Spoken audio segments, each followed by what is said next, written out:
E essa é um medo que muitas pessoas têm. Haverá algum prejuízo na saúde ao substituir o leite animal por fontes de cálcio vegetais? Terei ossos mais fracos ou maior propensão à osteoporose? Então, fazendo essa substituição, não, é o mesmo cálcio, cálcio é um mineral, tanto faz de onde ele está vindo, inclusive a absorção é mais fácil normalmente em fontes vegetais, comparados a laticínios.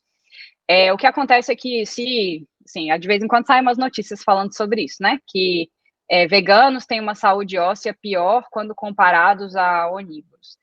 E aí tem estudo já de revisão sistemática com meta-análise que avalia isso. E aí, quando destrincha os estudos, assim, o que acontece é que, bom, só contextualizando, quando a gente pensa em doenças crônicas, no geral, todas as doenças crônicas, é bom ter um peso mais baixo. É melhor ter um peso saudável do que ser sobrepeso, por exemplo, né? Sobrepeso ou com obesidade aumenta o risco de várias doenças.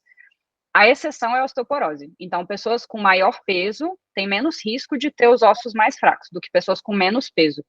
E aí isso é um viés, porque, por exemplo, em estudos com vegetarianos e veganos têm um peso mais baixo. Então, quando compara, né, o IMC é sempre mais baixo de pessoas que seguem uma dieta vegetariana ou vegana.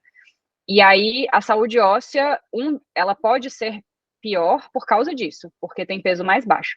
Isso não quer dizer que tem que todo mundo ganhar peso, né? Mas é uma atenção maior. Isso acontece por uma questão física mesmo, assim, pessoas com mais peso corporal têm mais peso em cima dos ossos. Aí, se você bota mais peso em cima dos ossos, eles ficam mais fortes.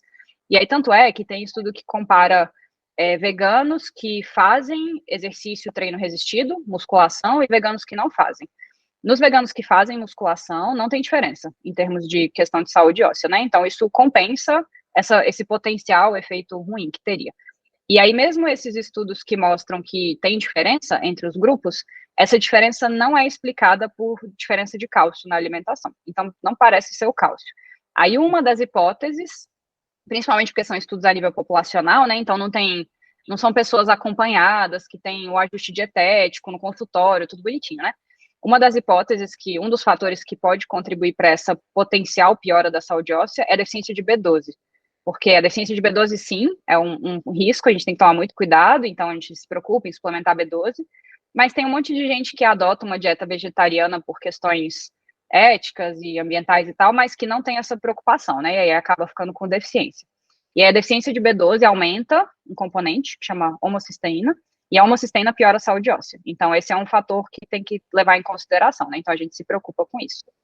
E aí, só, assim, fechando o raciocínio, né? Nesses estudos que avaliam, que comparam saúde óssea, eles normalmente não medem qualidade da dieta. Aí, quando a qualidade da dieta é levada em consideração, se tiver tudo ajustadinho, não tem diferença. Então, é muito mais uma preocupação com garantir que tenha os nutrientes necessários para a formação óssea. E, assim, a pessoa vai estar lá com o IMC provavelmente mais baixo, né? Então, mais dentro da normalidade, mas precisa fazer exercício. Exercício é o fator mais importante, disparado, assim, em termos de preservar a massa óssea ao longo da vida. Tem que ter exercício resistido, que é botar tração nos ossos, né? Então, botar peso. E exercício de impacto, tipo caminhada, corrida e tudo. Então, eu entendo essa dúvida que as pessoas têm com relação à questão da saúde óssea, porque, de fato, tem estudos que falam sobre isso. Então, não quer dizer que seja ruim ser vegetariano ou vegano. É só significa que tem que ter uma atenção com relação a isso, né? Então, não pode ter uma dieta completamente desequilibrada. Então, é só ter esse cuidado, do mesmo jeito que uma pessoa com uma dieta onívora, comparado a um vegetariano, tem muito mais risco de diabetes, de doença cardiovascular, de câncer, de um monte de coisa. Então, vai ter que ter os devidos cuidados para isso também. Então, é só um olhar mais cuidadoso com relação a isso. Sim. Sim, e muito interessante esse reforço que você traz da atividade física. Sim, é um dos fatores que, infelizmente, poucas pessoas levam em consideração, né? Mas que é um dos mais determinantes para a saúde óssea.